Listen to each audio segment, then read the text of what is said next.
A St. Charles Parish mother is turning her family tragedy into a personal mission. She's making sure others have the same foresight and courage her teenager did to give the ultimate life-saving gift to several others. Meg Ferris brings us this emotional story in tonight's Spotlight. This is 4 hours before. Something told Missy to take a family picture last year on Easter. Shortly after that, her youngest, Mason Kiley, was riding around the neighborhood with friends in a golf cart. He fell out and hit his head on the concrete, but seemed fine. So I gave him some ibuprofen and an ice pack, and he said, "Can y'all please pray over me?" And we were standing right there in the kitchen, and I'm so glad we did. Hours later, he had to be air-vac'd to Manning Family Children's from his home in St. Charles Parish. His eyes were rolled back, so, I checked for a pulse and breathing, and I was just screaming and collapsed. And I opened his eyes and checked his pupils, and they were big, and so I knew what that meant. Missy is a registered nurse. She's taken care of very sick children at the same hospital. And in their deepest time of sorrow, she's helped grieving families with the decision to donate their children's organs. Now, just a week later, she had to do it for her own. Mason never woke up from the brain bleed, but she knew exactly what he wanted, because just 6 months earlier, he said, "Mom, why is there a heart on your driver's license?" And I told him I was registered to be an organ donor and what that entailed.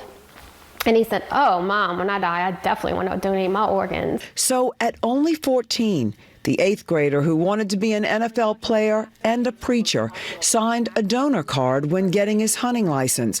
The Louisiana Organ Procurement Agency, LOPA, says part of their mission is educating young people just like Mason. These kids are aware. They know somebody within their community that's needed a transplant, that's received a transplant, or who has been able to give the gift of life. And they like the idea of being able to share that gift with others. He's my little hero. Mason saved 5 lives. He gave the gift of sight to 2 more. And just his tragic story on Facebook saved a teen who hit his head playing baseball. And she insisted that he go to the emergency room. He was acting completely appropriate and fine. And in the CT scanner, he began having a seizure. They flew him to Children's Hospital. Same ICU, same doctor. Did surgery on him, and he's doing fine. He survived. Mason now lives in the lives he's saved.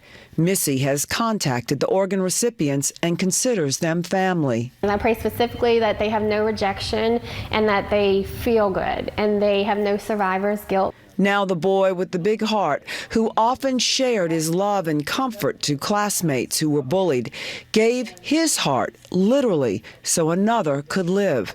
Missy says her son was called to make a difference. When he was little, he's like, "Oh, Mom, you think when I get to heaven, I get to hug God?" And she plans to continue being his voice so together they can make a difference for those waiting for the gift of life. My mission is just to stay faithful and let Mason's legacy live on until I can get to heaven and be with him. From Bayou Gauche, Meg Ferris, WWL, Louisiana.